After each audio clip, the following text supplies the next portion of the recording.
That's it. वो formulas आपको दिमाग में याद होने चाहिए, दैट्स इट। पढ़ो, उन फॉर्मूले की एप्लीकेशन होंगी, उनको लगाओ, यू विल रियलाइज कि सारे न्यूमेरिकल्स होते चले जाएंगे। जो जो एक दो छोटे छोटे पॉइंट्स हमें जरूरी याद रखने हैं उनको तो हमें ज़्यादा एम्फेसाइज करना है। चलिए, EMI बोले तो electromagnetic induction. Moral of the chapter क्या है हम लोगों के पास? फ्लक्स। फ्लक्स का फॉर्मूला बोलो, BA cos थीटा। सारे बोलो, सारे बच्चे बोलो, BA cos थीटा। तो फ्लक्स का फॉर्मूला बना है हमारे पास B × A × cos of theta. What is B? Magnetic field. What is A? Area vector. What is theta? Angle between B and A। अच्छा एक बार बताओ, अगर कहीं न्यूमेरिकल्स में ये स्टेटमेंट आ जाए कि magnetic field is perpendicular to the plane of coil, मतलब क्या होगा? हाँ, मतलब ये कॉइल है मेरे पास। अब इस कॉइल के, ये वाला कॉइल जो ये plane, this is plane of the coil, इस पे परपेंडिकुलर है मैग्नेटिक फील्ड। तो कॉइल का एरिया वेक्टर किधर होता है? परपेंडिकुलर। या तो इधर मानोगे या इधर मानोगे, हाँ है ना बोलो बच्चों। और फिर अगर हमारे पास ऑप्शन है तो कौन से को मान के चलते हैं? 0। तो ये एरिया वेक्टर मान लो, ये B मान लो, तो हमें क्या पता लग गया बच्चों? थीटा की वैल्यू हर न्यूमेरिकल में आपको मैक्सिमम देखने को मिलेगा। अब ये बताओ, ये कौन सा एरिया मानते थे हम लोग? एरिया कौन सा area? Which is inside the magnetic field, हाँ है ना बोलो बच्चों? विच इज, सारे बोलो, विच इज, चलिए, इनसाइड द मैग्नेटिक फील्ड। फिर हम लोगों ने यहाँ पर देखा कि जब जब ये चेंज हुआ, क्या? फ्लक्स। फ्लक्स को चेंज कराने के कितने तरीके? एरिया को चेंज कर दो, B को चेंज कर दो, थीटा को चेंज कर दो, ये सारे के सारे तो वेरिएशन देखने हम लोगों को। तो जब जब फ्लक्स चेंज हुआ तब तब क्या इंड्यूस हुआ? EMF। लो भैया, E बोले तो -dϕ/A। माइनस साइन किसने बोला? लेंस। क्या बोले जल्दी बोलो? कि जब जब फ्लक्स चेंज होगा करंट इंड्यूस होगा। अगर सर्किट कंप्लीट है तो करंट फ्लो करेगा। करंट हमेशा ऐसी डायरेक्शन में फ्लो करेगा कि अपने ही कोर्स को अगर हमें flux as a function of time given है, बच्चों आराम से सुनना।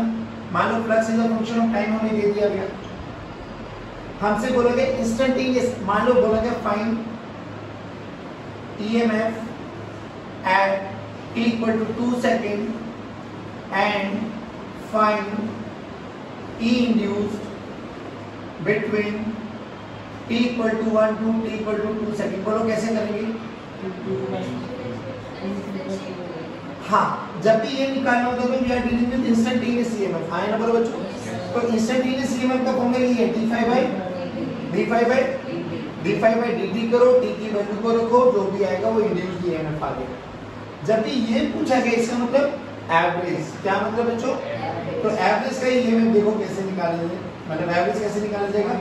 Flux final minus flux initial by T final minus T initial. अब ये बताओ, ये फ्लक्स इनिशियल कैसे निकाले? ये इनिशियल टाइम है बच्चों, ये क्या है बच्चों? इनिशियल को इसमें पुट कर देंगे तो इनिशियल फ्लक्स मिल जाएगा, इसको इसमें पुट कर देंगे तो फाइनल फ्लक्स मिल जाएगा, दोनों को माइनस कर देंगे, डेल्टा T यहाँ से आ जाएगा। क्या E आ जाएगा बच्चों? सोच के देखो, जिस भी कॉइल में ये फ्लक्स चेंज हो रहा है उसका अपना एक रेजिस्टेंस मान लेते हैं R क्या मान लेते हैं बच्चों? सारे बोलो, रेजिस्टेंस। तो अगर EMF इंड्यूस हो गया, सर्किट कंप्लीट है, तो करंट फ्लो करेगा नहीं करेगा? जल्दी बोलो, E का फॉर्मूला, मतलब I का फॉर्मूला E का फॉर्मूला बोलो, dϕ/dt 1/r। ध्यान से देख, I को क्या लिख सकते हो? dQ/dt। तो dQ की वैल्यू देखो, dϕ/dQ क्या है? Charge flow. अगर हमसे एवरेज चार्ज फ्लो पूछा जाएगा तो फॉर्मूला बोलो जल्दी, delta Q flown this is equals to delta ϕ/r। भाई बहुत सारे क्वेश्चंस में देखने को मिलेगा कि भैया एक करंट है इंड्यूस, सब कुछ सिचुएशन दे देगा, बोला जाएगा कि बताइए जो चार्ज फ्लो है वो रेडियस ऑफ द कॉइल पे डिपेंड करता है, टाइम चेंज पे डिपेंड करता है, किस पे डिपेंड करता है? अरे भैया वो R रेजिस्टेंस पे डिपेंड करता है, हाँ। चेंजिंग फ्लक्स पे डिपेंड करता है, हाँ। क्या रेडियस ऑफ द कॉइल पे डिपेंड करता है क्या? नहीं। अगर ये फॉर्मूला पता है तो अपन लोग आंसर दे सकते हैं, नहीं आया आप लोगों को समझ। बाकी बात ये सब चीज करने के बाद लेंस ने बोला था, lens basically conservation of energy के साथ डील करता है बच्चों। कभी कभार पूछा जाता है कि लेंस लो किसके साथ डील करता है, कंजर्वेशन ऑफ एनर्जी बोले तो मान लो यहाँ पर हमारे पास एक कॉइल है, ये किसके साथ करता है बच्चों, कंजर्वेशन ऑफ, सारे बच्चे बोलो कंजर्वेशन ऑफ डन। ध्यान से देख, ये हमने बोला ये नॉर्थ पोल है, ये साउथ पोल है, मैग्नेट आगे जा रही है, मैग्नेट पीछे जा रही है, भाई ये अपने आप चल लेके आगे पीछे नहीं ना, हम लेके जा रहे हैं ना। तो बेसिकली हमारी मैकेनिकल एनर्जी कन्वर्ट हुई ना, जिसके कारण इसमें कौन है, इलेक्ट्रिकल एनर्जी है ना, बोलो। तो लेंस में क्या बोला कि अगर करंट फ्लो करेगा तो वो ऐसी डायरेक्शन में फ्लो करेगा कि अपने ही कोर्स को यहाँ पे याद करने का एक सिंपल सा तरीका बताया था कि अल्टीमेटली आपको क्या चेक करना है कि फ्लक्स बढ़ रहा है या घट रहा है।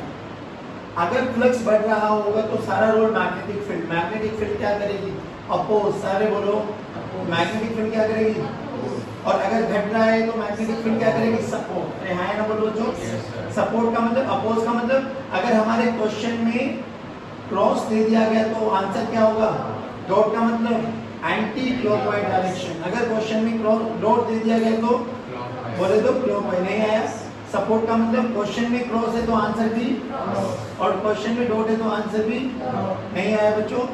इधर देखो, अगर ये नॉर्थ पोल आगे जा रहा है, नॉर्थ पोल आगे जा रहा है तो मैग्नेटिक फ्लक्स बढ़ेगा या घटेगा, बढ़ रहा होगा। तो क्या कॉइल में, कॉइल कंप्लीट है, यस कॉइल कंप्लीट है, करंट फ्लो करेगा, हाँ करंट इस डायरेक्शन में फ्लो करेगा। ऐसे कि अपने ही कोर्स को, कोर्स क्या है, नॉर्थ पोल का आगे जाना, तो ये नॉर्थ को अपोज करेगा। नॉर्थ को अपोज कौन करेगा, नॉर्थ पोल। तो नॉर्थ पोल का मतलब anticlockwise direction, north pole का मतलब, सारे बोलो बच्चों, नॉर्थ पोल का मतलब, और क्लॉक का मतलब साउथ पोल। नहीं आया बच्चों, यहाँ तक समझ में आया आपकी बात। तो ये फैराडे और लेंस लॉ के रिगार्डिंग जो भी हम लोगों को देखना था सब। उसके बाद हम लोगों को पूछा जाता है यहाँ पर कि एक आएगा मोशनल ईएमएफ। देखो मोशनल ईएमएफ में जो मुझे रिजल्ट याद करना, रिजल्ट बताता हूँ, that is E induced EMF integral of v dot b cross b dot bl। याद करो dbl। अगर इन तीनों में से कोई भी दो पैरेलल या एंटी पैरेलल हो जाते हैं, जैसे V और B आपके पास आ गया, V और B मान लो, V और L और B आपके पास पैरेलल आ गया, तो इंड्यूस्ड ईएमएफ कितना हो जाएगा, जीरो। तीनों में से कोई भी दो पैरेलल या एंटी पैरेलल हो गए तो हाँ तो मतलब क्या सोचना ही है, इंड्यूस्ड ईएमएफ जीरो आने वाला है। बट अगर एक तो ये इंड्यूस्ड ईएमएफ जीरो हो जाएगा, एक कंडीशन हो रही बच्चों इसकी, अगर तीनों के तीनों एक ही प्लेन में लाइक कर गए, एक ही प्लेन का मतलब भाई वेलोसिटी वेक्टर भी xy प्लेन में, मैग्नेटिक फील्ड भी xy प्लेन में, लेंथ वेक्टर भी xy प्लेन में, तो भी नेट ईएमएफ क्या आएगा, जीरो। क्या आएगा, ये ध्यान रखना। तो अगर सेम प्लेन में लाइक कर रहे हैं, सेम प्लेन, तो भी इंड्यूस्ड ईएमएफ क्या होगा बच्चों, सारे बोलो। इसलिए कंडीशन बड़ी अच्छी थी कि अगर तीनों mutually perpendicular to each other आ, म्यूचुअली परपेंडिकुलर, तो B perpendicular to L perpendicular to V, तो इंड्यूस्ड ईएमएफ कितना हो जाएगा, BLV। इसको बोलते हैं मोशनल ईएमएफ। क्या बोलते हैं, अब याद कर मोशनल ईएमएफ में कैसे कैसे क्वेश्चंस बनेंगे आप लोगों के पास। याद करो हमारी अर्थ के पास दो कंपोनेंट होते हैं, one is horizontal, one is vertical. बहुत सारे क्वेश्चंस आपको देखने को मिलेंगे कि आपके पास प्लेन उड़ रहा है, इसकी वेलोसिटी दे दी। अब जब प्लेन उड़ रहा है तो प्लेन की ये विंग्स है ना, ये प्लेन ऐसे तुम्हारी डायरेक्शन में उड़ रहा है ऐसे, तो ये वेलोसिटी वेक्टर, ये इसका लेंथ वेक्टर, तो वेलोसिटी वेक्टर और length vector are perpendicular to each other. सोच के देख, जब ये उड़ रहा होगा तो ये कौन से, पहले बता ये कौन सा कंपोनेंट है, ये कौन सा कंपोनेंट है, तुझे नहीं लगता हॉरिजॉन्टल कंपोनेंट और वेलोसिटी वेक्टर दोनों पैरेलल हो गए, तो इसके कारण कोई इंड्यूस्ड ईएमएफ। अब क्या होगा, ये देख, ये इसको काटेगा, तो इसको काटेगा तो मोशनल ईएमएफ आएगा नहीं आएगा, और कितना, BLV। और B कौन सा, vertical component of earth magnetic field, vertical component of, सारे बोलो ठीक है। अब इधर देखो, मान लो आपके पास एक कंडक्टिंग रॉड है, वो ऐसे टूट जाए, तो सोच के देखिए नीचे आ रही है, नीचे आ रही है, तो ध्यान से देख, हमने बोला एक कंडक्टिंग रॉड है, अगर ये टूट जाए तो ये नीचे आएगा पक्का, ये इसकी लेंथ हो गई, ये नीचे आ रही है इसकी वेलोसिटी हो गई। बोल एल और बी परपेंडिकुलर है। अब खुद सोच के देखिए इनमें से कौन से कंपोनेंट के साथ ईएमएफ जीरो हो गई होगा, वर्टिकल, किसके साथ इंड्यूस हो जाएगा, हॉरिजॉन्टल। तो उस केस में बीएल भी लगा दूंगे ना भाई, इतना ध्यान रखना कि अर्थ की मैग्नेटिक फील्ड का कौन सा कंपोनेंट लेके चलेंगे, हॉरिजॉन्टल। तो कभी वर्टिकल काम में आएगा, कभी हॉरिजॉन्टल काम में आएगा। आपको याद क्या रखना है कि B and B mutually perpendicular to each other होना चाहिए। फिर यहाँ से हम लोगों ने क्वेश्चंस पढ़े थे, याद करो अगर आपको याद आए। ये इंटरफेस माना था कि इसके इधर मैग्नेटिक फील्ड कितना है बच्चों, जीरो, और यहाँ पे मैग्नेटिक फील्ड एग्जिस्ट कर रहा था, राइट। फिर हमने बोला कि ये मेरे पास एक कॉइल थी जो कि t=0 पे बाहर है, इसको मैंने कांस्टेंट वेलोसिटी से मूव कराया है, v वेलोसिटी से, किसी भी इंस्टेंट पर। तो मुझे नहीं लगता भाई ये कुछ ऐसे एंटर कर जाएगी। तो अब जब इसमें पहले बताओ फ्लक्स बढ़ेगा या घटेगा, बढ़ेगा, बढ़ेगा तो सपोर्ट या अपोज, अपोज। अंदर क्या है, मैग्नेटिक फील्ड v1 है अंदर, तो ये कैसे बनाएगा, बाहर, बाहर का मतलब एंटी क्लॉकवाइज डायरेक्शन, बाहर का मतलब तो करंट निकालना हम लोगों को आ गया।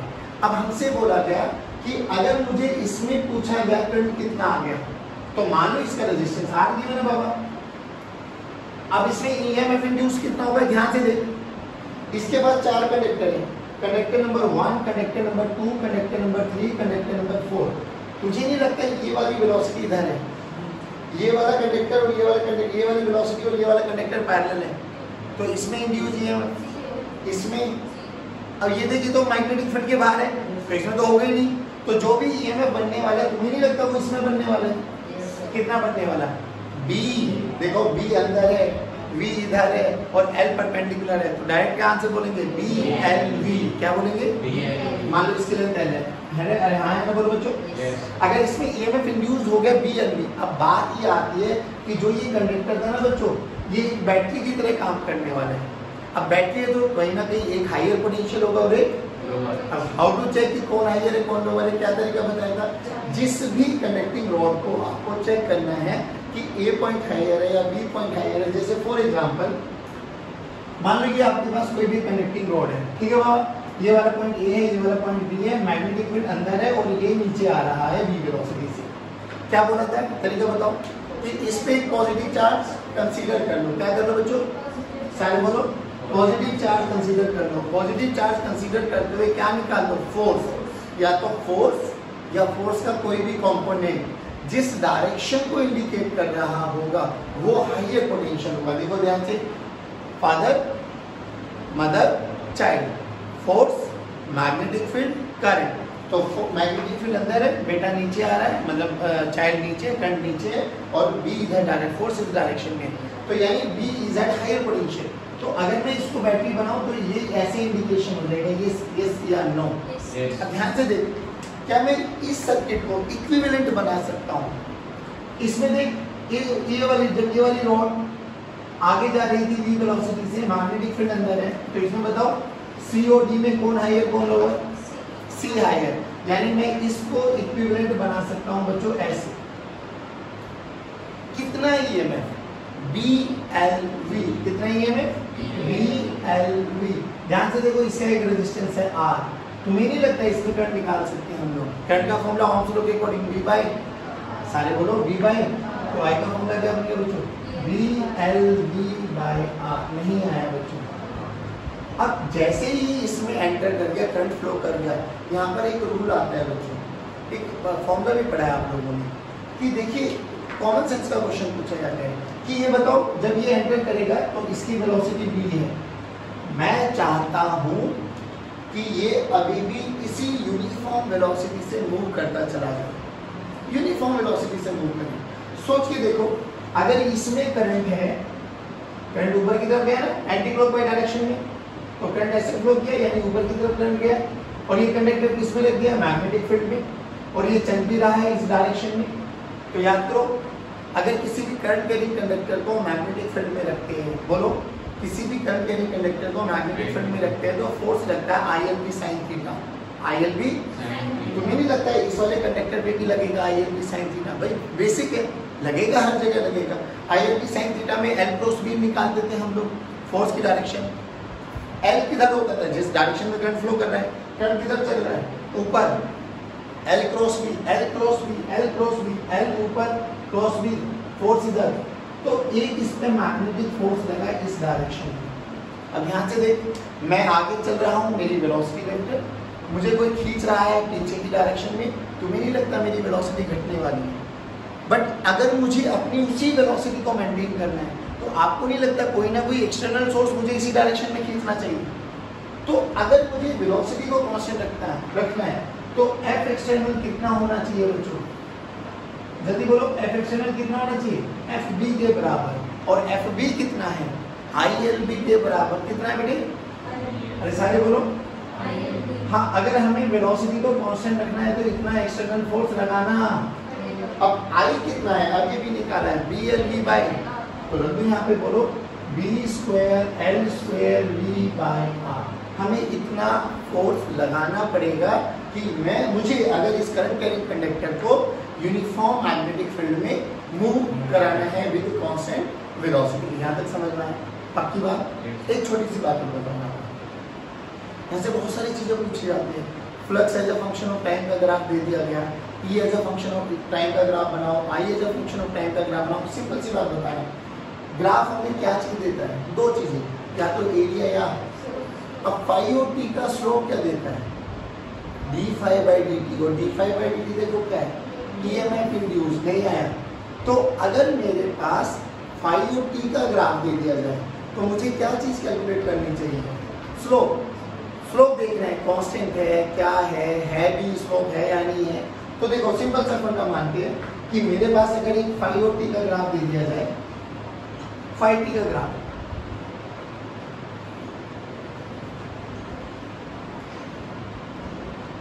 बोला गया इसके कोरस्पॉन्डिंग ईटी का ग्राफ बना, तो पहले मतलब ये क्या है, फ्लक्स चेंज हो रहा है, हाँ या ना बोलो, फ्लक्स चेंज होगा तो फैराडे में क्या हो रहा है, ईएमएफ इंड्यूस। यहाँ पे बोलो फ्लक्स कांस्टेंट है, फ्लक्स कांस्टेंट है तो change D phi by D T zero, यानी ईएमएफ इंड्यूस, तो यहाँ पे जीरो, यहाँ पर होगा और यहाँ पर होगा, यहाँ घट रहा है। अब ध्यान से देखो, यहाँ पे स्लोप बताओ, positive negative, positive, D phi by active angle है, पॉजिटिव नेगेटिव, और स्ट्रेट लाइन का स्लोप हमेशा क्या रहता है, यानी यहाँ पर जो भी वैल्यू है, it may be 2 volt, it may be 3 volt, it may be 4 volt, वो यहाँ से यहाँ तक क्या है, कांस्टेंट, यहाँ से यहाँ तक जीरो। अब यहाँ पर भी ये घट रही है तो यहाँ पर भी क्या है, कांस्टेंट। अच्छा ये पॉजिटिव स्लोप है, पॉजिटिव इनटू नेगेटिव, और यहाँ पे नेगेटिव स्लोप है, नेगेटिव इनटू नेगेटिव, यानी अगर मेरे से कोई इसका ग्राफ पूछा जाए बच्चों, ईटी का ग्राफ, तो मुझे इतना तो समझ में आ गया, यहाँ से यहाँ तक, 0 से T1 तक, 0 से T1 तक ईएमएफ कांस्टेंट है, नेगेटिव डायरेक्शन में, नहीं आया बच्चों। फिर T1 से लेके T2 तक 0, यहाँ से यहाँ तक 0, फिर T2 से लेके T3 तक नहीं आया बच्चों। ये ईटी का ग्राफ बन गया। आईटी का भी ग्राफ निकाल सकते, खुद सोच के देखो, आई कब कब अवेलेबल होगा, जब जब ई अवेलेबल होगा। ई का फॉर्मूला क्या होता है, ये रहा हमारे पास d phi by D t, तो आई का फॉर्मूला क्या हो जाएगा, d phi by D t by R, नहीं आया, d phi by D t into R, अरे हाँ ना बोलो, ये हम लोगों के पास आया। जल्दी बताओ क्या, फैराडे लॉ, लेंज लॉ और ये मोशनल ईएमएफ, तीनों कॉन्सेप्ट क्लियर है। आपकी बात, हमने फ्लक्स का चेंज देख लिया, बी को वेरी करा के देख लिया, अब ए के बारे में याद करो। एक अच्छा न्यूमेरिकल है वो याद करो, याद करो कि एक सेमी सर्कुलर कॉइल थी, फिक्स था, इसको घुमाया गया ओमेगा से, यहाँ पर मैग्नेटिक फील्ड है कांस्टेंट है, किसी भी टाइम टी में इसका क्या चीज चेंज होगा, एरिया, तो ये कुछ ऐसा हो जाएगा, हाँ है ना बोलो, ये एरिया बोलो कितना होता है, half pi R square into theta, 1/2 R square into theta होता है ना। जब कंप्लीट हो जाएगा तो 2 पाई, अरे हाँ ना बोलो, 2 को हमारा पाई आर स्क्वायर। परफेक्ट, ये याद रखना कि किसी भी टाइम पर जो इसका एरिया होने वाला वो ये होने वाला है। किसी भी स्टेट पर फ्लक्स कितना हो जाएगा, मान लो मैग्नेटिक फील्ड कांस्टेंट है बाबा, तो बी का फॉर्मूला क्या होगा बच्चों, बी इंटू एरिया, एरिया की वैल्यू देखो 1/2 R square into theta, theta की वैल्यू को क्या लिख सकते हैं बाबा, ओमेगा इंटू, तो देखो ध्यान से फाई क्या आ गया, b/2 into R square into omega into देखो मोरल ऑफ द स्टोरी आपको 3 स्टेप्स याद रखने हैं। जब भी फैराडे और लेंस के क्वेश्चंस आते हैं ना, तो आपको 2-3 स्टेप याद करने हैं। वो क्या है? सबसे पहला स्टेप आपको flux as a function of time निकालना है। अगर दे रखा है तो बहुत अच्छी बात, नहीं दे रखा तो आपको कोई ना कोई मैथमेटिकल एनालिसिस करके flux as a function of time निकालना है। फिर दूसरा स्टेप, इसको ड्यूज ईएमएफ निकाल दो। वो कैसे निकलेगा बच्चों? d∅dt। अगर रेजिस्टेंस गिवन है, सर्किट कंप्लीट है, तो क्या निकल जाएगा बाबा? I निकल जाएगा। बोलो 1/r d∅dt। अरे हाँ ना बोलो। और बच्चों अगर चार्ज फ्रॉम पूछ लिया जाए तो चार्ज फ्रॉम क्या हो जाएगा? जल्दी बोलो। ΔΦ/r। ΔΦ/r। पक्की बात? देन अब यहाँ पर हम लोग बात करते हैं, हमारे पास rotating rod EMF across rotating rod. आ जाओ, फॉर्मूला बोलो जल्दी। Half B omega L square, half B omega L square. इधर देखो ध्यान से। अब ये बहुत सारे क्वेश्चंस को इजी करता है। मान लीजिए हमारा हिंज पॉइंट है, ये वो वाला पॉइंट है जो फिक्स है, और ये वाला वो पॉइंट है जो फ्री है। ये ए मान लो और ये बी मान लो, और इनके बीच की दूरी मान लो। ध्यान रखना। बताओ क्लॉक या एंटी क्लॉक कैसे घुमाओगे? एंटी क्लॉक ऐसे घुमा लेते। डन। अब जब ये एंटी क्लॉकवाइज ओमेगा से घुमा तो इसका कोई भी एक पार्टिकल है वो लीनियर वेलोसिटी इधर जा रही होगी। अरे हाँ ना बोलो। अगर ये रिजिड रोड है तो इसके हर पॉइंट का ओमेगा क्या रहेगा? सेम। क्या रहेगा बच्चों? ये याद रखना, हर पॉइंट का ओमेगा सेम। और बी और ओमेगा में क्या रिलेशन है? v = r × याद रखो। सोच के देख। सबसे पहला स्टेप क्या करना है? Please listen to me very carefully. इन दोनों एंड्स में से दोनों कौन है? एक फिक्स होना चाहिए और एक फ्री होना चाहिए। इन दोनों में से सबसे पहले ये आइडेंटिफाई कर लो कि कौन हायर पोटेंशियल पे, कौन लोअर पोटेंशियल पे। हायर कैसे पता लगेगा? पॉजिटिव चार्ज कंसीडर करो। जल्दी करो। पॉजिटिव चार्ज ऊपर जा रहा है, ए हायर है, यानी VA इज ग्रेटर देन। तो बेसिकली इनके अक्रॉस जो पोटेंशियल डिफरेंस आएगा ना बाबा, that is VA minus VB। ये आता है 1/2 B ओमेगा। याद रखना ये L क्या है? एक फिक्स पॉइंट और एक फ्री पॉइंट के बीच का डिस्टेंस है। नहीं आया बच्चों? पक्की बात? जैसे एक क्वेश्चन ऐसे जल्दी जल्दी बनाना। मान लो ये आपके पास एक फिक्स पॉइंट है, यहाँ पर ये हमारे पास एक वायर दे दी, यहाँ पर एक रॉड दे दी हमारे पास, इसकी लेंथ L दे दी हमें, इसकी लेंथ 2L दे दी हमें। बोला गया ये पॉइंट A है, ये पॉइंट B है, ये पॉइंट C है। बोला गया फाइंड VB माइनस VC। सबसे पहला स्टेप, मैग्नेटिक फील्ड अंदर है, एंटी क्लॉकवाइज डायरेक्शन में घूम रहा है। तो सबसे पहले देख, हम यहाँ से यहाँ डायरेक्टली लगाएंगे इस वाले फॉर्मूले को, नेवर एवर। क्योंकि सर ने क्या बताया था कि एक फिक्स होना चाहिए और एक फ्री। तो ये और ये बीच में लगा सकता हूँ, हाँ, क्योंकि ये फिक्स है और ये इस और इसके बीच में लगा सकता हूँ, यस, क्योंकि ये भी फिक्स है और ये भी। तो यहाँ से यहाँ तक की लेंथ भी गिवन है, यहाँ से यहाँ तक की लेंथ भी गिवन है। डायरेक्ट लगाएंगे, फाइनल आंसर आ जाएगा।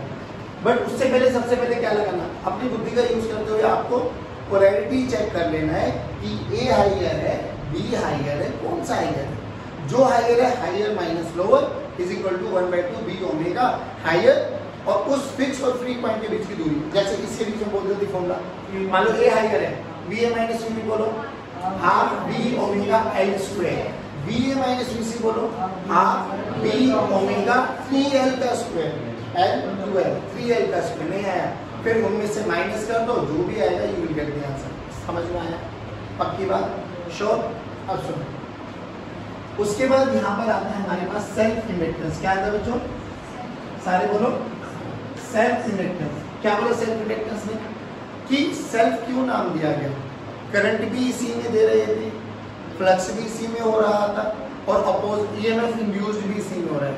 करंट भी इसी में, फ्लक्स भी इसी में, EMF इंड्यूस्ड भी इसी में। तो सेल्फ इंडक्टर बेसिकली ये हमारा सोलेनॉइड। यहाँ पर जो फाई का फॉर्मूला है, phi is directly proportional to y। जल्दी बोलो, डायरेक्टली प्रोपोर्शनल के साइन को हटा के we write constant L। L का फॉर्मूला बोलो phi/i। क्या L phi और I पे डिपेंड करता है? नहीं। जैसे R और C उनकी कॉन्फ़िगरेशन की प्रॉपर्टी थी कि कैसा मटेरियल है, क्या एरिया ऑफ क्रॉस सेक्शन है, क्या लेंथ है, इन पे डिपेंड करता है। सिमिलरली ऐसे ही हमारा एल भी किन पे डिपेंड करेगा, मीडियम क्या है, इसमें नंबर ऑफ टर्न्स कितना है, क्या है उसकी लेंथ है, क्या उसका एरिया ऑफ क्रॉस सेक्शन है, इन सब पैरामीटर्स पे डिपेंड करता है। फाई पे नहीं डिपेंड करता है, एल पे नहीं डिपेंड करता है, याद करो। जैसे इधर देखो, इधर 2 मिनट के लिए,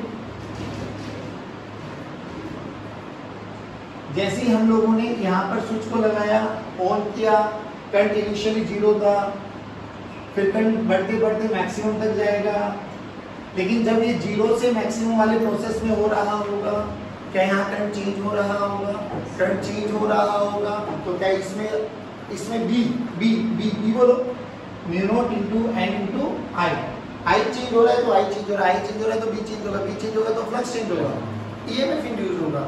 सर्किट कंप्लीट है तो करंट फ्लो करेगा और ऐसी डायरेक्शन में करंट फ्लो करेगा कि अपने ही कोर्स को, ध्यान से देखने वाली बात क्या है, ए डायरेक्शन में जैसे ही स्विच को ऑन कर देंगे करंट राइट की डायरेक्शन में जाएगा, तो करंट का राइट की डायरेक्शन में बढ़ना कोर्स है, तो ये क्या करेगा, अपने अंदरों से एक ऐसा पोटेंशियल डिफरेंस सेट करेगा, जल्दी बोलो, ये वाली बैटरी या ये वाली बैटरी, फर्स्ट या सेकंड, फर्स्ट या सेकंड, फर्स्ट, क्योंकि करंट को ऐसे आना है तो ये हाई है, पोटेंशियल नहीं आया, पक्की बात।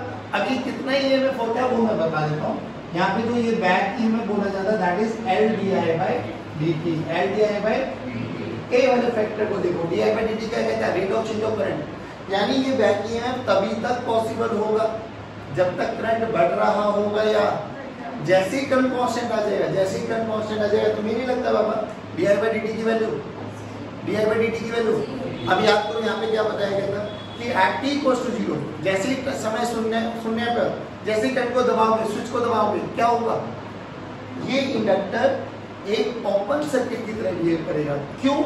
क्योंकि ये करंट को जाने नहीं देगा। ये कब तक प्रोसेस होगा, जब तक करंट चेंज हो रहा हो। जैसे करंट कांस्टेंट हो गया तो inductor will become a pure conductor. देखिए क्वेश्चन कराया था, तुम याद रखो, ध्यान से देखो, जल्दी आओ बच्चों। जैसे ही स्विच को ऑन किया, स्विच को ऑन किया, क्या करंट को बढ़ने का प्रोसेस चालू हो गया। अब एक बढ़ने का प्रोसेस चालू हो गया तो क्या ये ओपन सर्किट कितना काम करेगा, इसको हटा दो, यानी इस वाली ब्रांच में कोई भी करंट तो जाएगा किसमें, नहीं आया। आफ्टर अ लॉन्ग टाइम क्या इंडक्टर एक कंडक्टर की तरह बिहेव कर लेगा, क्योंकि D I by D t की वैल्यू क्या हो जाएगी, 0, नहीं आया बच्चों। यहाँ पे हमने पढ़ा था सेल्फ इंडक्टेंस, जल्दी बोलो, एल का फॉर्मूला क्या आता था, एल का फॉर्मूला आता था mu naught into N square into A into L. A into L होती है volume, volume of the solenoid, तो इसको ये भी लिख सकते हैं mu naught into N square into volume, है ना। देखो एल किस चीज पर डिपेंड करता है, मीडियम पे, नंबर ऑफ टर्न्स पे, एरिया पे, लेंथ पे, ये सब चीजें चेंज कर देंगे तो ये चेंज हो जाता है। अब ये formula is very very important है, बहुत सारे न्यूमेरिकल्स में आपको d I by D t दे दिया जाएगा, एल दे दिया जाएगा, बोला जाएगा इंड्यूस ईएमएफ निकालो, निकाल सकते हैं, डायरेक्ट फॉर्मूला है, डायरेक्ट फॉर्मूला है, कोई दिक्कत नहीं। I as a function of t दे दिया जाएगा, बोला गया I as a function of t दे दिया, जैसे for example I this is equals to 2t square plus 3t, इसकी इंडक्टेंस दे दे 3 मिली हेनरी या 3 हेनरी मान लेते हैं, ठीक है। बोला गया बताओ 2 सेकंड के बाद इसमें क्या ईएमएफ बनने वाला है, तुझे नहीं लगता है D I by D T निकाल ले, D I by D T में टी की वैल्यू को क्या पुट कर दो, 2 रखो यहाँ पे D I by D T, D I by D T बोलो 4 इंटू टी प्लस 3, टी की वैल्यू कितनी है 2, रखो 4 दूनी 8 प्लस 11, तो D I by D t की वैल्यू 11 आ गई ना। एल कितना है 3, 11 इंटू 3 33 वोल्ट का एक बैक ईएमएफ इंड्यूस हो जाएगा। आगे समझ, आपके बाद ऐसे बहुत क्वेश्चन बना सकते हैं। अच्छा अभी सुनो, यहाँ पर हमने बात करी थी एनर्जी स्टोर्ड इन इंडक्टर, याद करो एनर्जी स्टोर्ड का फॉर्मूला, एनर्जी स्टोर्ड जल्दी बोलो, एनर्जी स्टोर्ड 1/2 LI², अरे हाँ ना बोलो। एक हमने पढ़ी थी एनर्जी डेंसिटी, एनर्जी डेंसिटी का फॉर्मूला क्या था बच्चों, 1/2 B²/μ0। ये जो एनर्जी स्टोर्ड होती है ये किसके रूप में होती है, मैग्नेटिक एनर्जी के, मैग्नेटिक फील्ड के, मैग्नेटिक फील्ड के रूप में स्टोर होती है, ठीक है। ये सब चीजें हम लोगों को पता होती। एनर्जी डेंसिटी का क्या यूज होता था कि अगर किसी भी जगह की मुझे एनर्जी डेंसिटी पता है तो एनर्जी डेंसिटी होती क्या बच्चों, energy density is nothing but energy per unit volume, यानी उस पर्टिकुलर रीजन की वॉल्यूम को एनर्जी डेंसिटी के साथ मल्टीप्लाई कर देंगे तो क्या मुझे वहाँ की एनर्जी पता लग जाएगी, ये एनर्जी डेंसिटी कर दूँगा। नहीं आया समझ, पक्की बात। अभी म्यूचुअल इंडक्टेंस और सेल्फ इंडक्टेंस में कैपेसिटी डिफरेंस है। सेल्फ में क्या था, खुद में करंट, खुद में फ्लक्स का चेंज, खुद में ईएमएफ। इसमें क्या करेंगे, किसी एक में करंट देंगे, उसमें मैग्नेटिक फील्ड बनेगा, किसी दूसरे में फ्लक्स निकालना है। याद करो, आपको एक चीज समझाएगी, जब भी म्यूचुअल इंडक्टेंस कर रहे हो तो आपको एक कॉइल में करंट को बहा लेना है, चाहे क्वेश्चन में गिवन हो या ना गिवन हो। म्यूचुअल इंडक्टेंस बहुत सारे क्वेश्चंस को बहुत इजी करने वाला, बहुत ज्यादा इजी। जैसे फॉर एग्जांपल हमने एक क्वेश्चन दिया था कि ये मेरे पास कोई भी एक कॉइल है और इसी के एक्सिस पर एक छोटी कॉइल रखी हुई है। इसका रेडियस हमने R2 मान लिया, इसका रेडियस हम लोगों ने R1 मान लिया। इसमें नंबर ऑफ टर्न्स हम लोगों ने N1 मान ली, इसके नंबर ऑफ टर्न्स हम लोगों ने N2 मान लिए, ये दूरी हम लोगों ने X मान ली। और कंडीशन क्या दे दी, बोलो बच्चों, R1 is very very greater than R2, ऐसा बोला गया। Find out the mutual inductance. अब एक चीज सुनना, चाहे म्यूचुअल इंडक्टेंस सिस्टम का निकालना बाबा, चाहे इसके कारण इस पे निकाल, इसके कारण इस पे निकाल, यू विल फाइंड कि आपका mutual inductance will remain constant, यानी M12 या M21 दोनों की वैल्यू सेम आती है, क्योंकि दोनों M जैसे I डिपेंड कर रहा था मीडियम पे, नंबर ऑफ टर्न्स पे, एरिया पे, लेंथ पे, कॉन्फ़िगरेशन पे, ऐसे M भी डिपेंड करता है। तो जब तक ये रिंग है और ये रिंग है, जब तक इन रिंग को चेंज नहीं कर रही, ये दूरी चेंज नहीं कर रही, म्यूचुअल इंडक्टेंस चेंज होने वाला। हाँ, इसको हटा के दूसरी चीज लगा दी तो बात है, म्यूचुअल इंडक्टेंस चेंज हो जाएगा आपके पास। अब देख कैसे करते थे, सब स्टेप्स था। सबसे पहले करंट निकालो किसी भी एक कॉइल में, जिसमें करंट को दौड़ाओगे क्या वही प्राइमरी कॉइल बन जाएगी। तो करंट प्राइमरी कॉइल में, मैग्नेटिक फील्ड भी प्राइमरी कॉइल में। इस मैग्नेटिक फील्ड के कारण क्या इसमें फ्लक्स निकालना है बच्चों, अरे हाँ ना बोलो। सिमिलरली M का फॉर्मूला भी क्या हो जाएगा बेटा, फ्लक्स बाय आई, फ्लक्स बाय आई, फ्लक्स बाय आई। ये आपके पास यहाँ पर आपके पास क्या हो जाएगा बच्चों, हाँ, ये इसका म्यूचुअल इंडक्टेंस का फॉर्मूला। अब फिर वही बात है, जैसे वहाँ पे था बैक ईएमएफ कितना हो जाएगा यहाँ पर, M di/dt, फ्लक्स निकाल लो, करंट से डिवाइड कर दो, म्यूचुअल इंडक्टेंस आ जाएगा। हमारे लिए जनरली कौन सा केस आता है, सोलेनॉइड वाला। सोलेनॉइड में हम लोगों ने क्या देखा था, एक सोलेनॉइड ऐसे था हमारे पास और इसके ऊपर हम लोगों ने बिल्कुल एकदम बढ़िया लेवल पे इनको कपल कर दिया था। तो यहाँ पे म्यूचुअल इंडक्टेंस का फॉर्मूला क्या था बच्चों, M का formula mu N1 N2 A × L। बाकी मैं किसी भी सिस्टम के लिए म्यूचुअल इंडक्टेंस निकाल सकता हूँ, इसमें कोई दो राय नहीं है। अब एक चीज याद रखो, यहाँ पर एक टर्म और आती है, what is relation between M and L। तो M एंड L में ये रिलेशन होती है। कभी कभार एक नंबर के न्यूमेरिकल्स बहुत देखने को मिलेंगे। L क्या है, सेल्फ इंडक्टेंस, M क्या है, म्यूचुअल इंडक्टेंस, C क्या है, कपलिंग फैक्टर। ये जैसे इसमें बहुत अच्छा कपलिंग है। कपलिंग का मतलब जितना फ्लक्स बने ना एक में, दूसरे में पूरा का पूरा इंड्यूस हो जाए, तो उसमें कपलिंग फैक्टर क्या हो जाएगा, 1।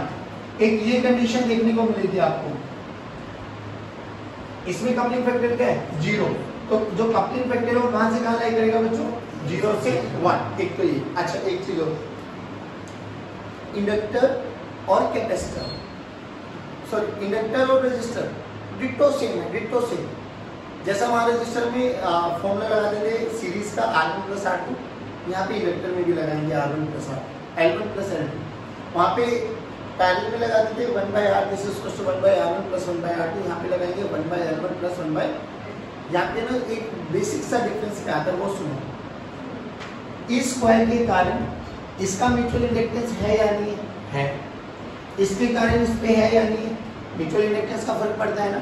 अब ध्यान से देखो, इसका अपना सेल्फ इंडक्टेंस है, हाँ है, इसका अपना सेल्फ इंडक्टेंस है, बिल्कुल है। देखो आपको ना बहुत दिखाई देता है ऐसा। मान लीजिए ये इंडक्टर है आपके पास जिसकी इंडक्टेंस L1 है, इसमें करंट ऐसे गया बाबा और एक दूसरा इंडक्टर ये लगा दिया, ये L2 है। बताओ कैसा कॉम्बिनेशन है, सारे बोलो, परफेक्ट। अभी भी एक और ऐसी कॉम्बिनेशन, बस फर्क देखो क्या है। आप बोलिए कैसा कॉम्बिनेशन है, सारे बोलो, ये भी सीरीज कॉम्बिनेशन है। बट जो इसकी इफेक्टिव आपके पास इंडक्टेंस निकालना होता है ना, ये देखो दोनों में करंट सेम डायरेक्शन में जा रहा है, दोनों में करंट सेम डायरेक्शन में जाएगा। तो जो यहाँ पे L इफेक्टिव होता है ना, L equivalent, that is L1 plus L2, और यहाँ पर ये दोनों का म्यूचुअल इंडक्टेंस एक दूसरे को सपोर्ट करते हैं, तो यहाँ पर प्लस 2m आ जाएगा। यहाँ पर एक दूसरे को अपोज करेंगे, तो ये L1 plus L2 minus 2m आ जाएगा। जैसे एक क्वेश्चन बताता हूँ, बोला गया कि एक सोलेनोइड था मेरे पास, ठीक है बच्चों, इस सोलेनोइड का रेजिस्टेंस R और इसकी इंडक्टेंस L, जो इस वायर का रेजिस्टेंस R और इंडक्टेंस L, आधा कट कर दिया गया, दोनों को पैरेलली लगा दिया गया, आधा कट कर दिया गया, दोनों को पैरेलली लगा दिया गया। बोला गया फाइंड द टाइम कांस्टेंट। अभी टाइम कांस्टेंट क्या होता है रियलिटी में? देख, जब हम लोग, जैसे हम लोगों ने आरसी सर्किट पढ़ा था, ऐसे ही एलआर सर्किट भी होता है। फॉर्मूला देखो, आई का फॉर्मूला होता है आई नो 1 माइनस ई की power minus R T by L, ठीक है ना। तो रियलिटी में जो ये एल बाई आर होता है ना, दैट इज टाइम कांस्टेंट, क्योंकि ई की पावर में कुछ भी होना वो डायमेंशनलेस होना चाहिए, ई की पावर में कुछ भी हो वो डायमेंशनलेस। तो देख टी तो है, तो आर बाई एल भी क्या होना चाहिए 1 by T, R by L क्या होना चाहिए 1 बाई टी, तो एल बाई आर क्या हो गया टी, तो एल बाई आर का रेशियो बोला जाता है टाइम कांस्टेंट। क्या बोला जाता है बच्चों? अरे सारे बोलो भाई, टाइम कांस्टेंट। बोला गया इसको आधा करा, दोनों को पैरेलली लगा दिया गया, आधा किया पैरेलली लगा दिया गया, तो इसकी इंडक्टेंस कितनी होगी L बाई 2, L बाई 2 है ना, बोलो पक्की बात। और रेजिस्टेंस कितना हो जाएगा R बाई 2, R बाई 2। तो इंडक्टेंस निकालनी है हमें, टाइम कांस्टेंट निकालना है, तो पैरेलली लगा देगा, उसको पैरेलली सोल्व कर लो, रेजिस्टेंस को भी पैरेलली सोल्व कर लो, L रख दो, R रख दो। बेसिकली टाइम कांस्टेंट को ऐसे याद करो, L effective by R effective, जो भी आएगा हमारे पास आंसर आ जाएगा। टाइम कांस्टेंट की यूनिट क्या होगी? सेकंड। क्या होगी बच्चों? एक छोटा सा कि अगर कभी कभार रजिस्टर और इंडक्टर एक साथ मिल जाए, क्या हम इन दोनों के अक्रॉस पोटेंशियल डिफरेंस निकाल सकते हैं क्या? मान लो यहाँ पे करंट गिवन है I और यहाँ पे rate of change of current भी गिवन है -1 एम्पियर पर सेकंड। ये मान लो 2 ओम है, ये मान लो 3 हेनरी है, ये मान लो 10 वोल्ट है।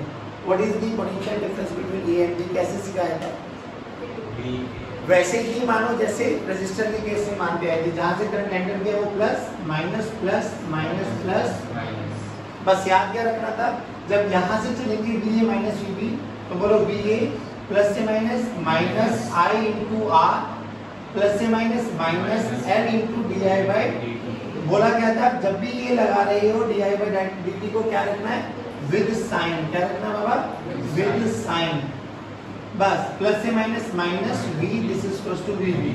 तो VA माइनस VB बोलो बच्चों, I की वैल्यू बोलो, I की वैल्यू मान लो यहाँ पे 1 एम्पियर है, बोलो 2, L की वैल्यू कितनी है 3 और DI बाई dt माइनस का है ना, बोलो। तो ये इधर आके क्या हो जाएगा माइनस, कितना हो जाएगा 3 इंटू 1, और ये कितना है बच्चों माइनस, उधर जाके क्या हो जाएगा प्लस। नहीं आया बच्चों, सॉल्व कर लेना, जो भी आएगा आंसर आ जाएगा। डन? पक्की बात? This is all about your EMI। चलिए आज के क्वेश्चन को यही समाप्त करते, जय हिंद।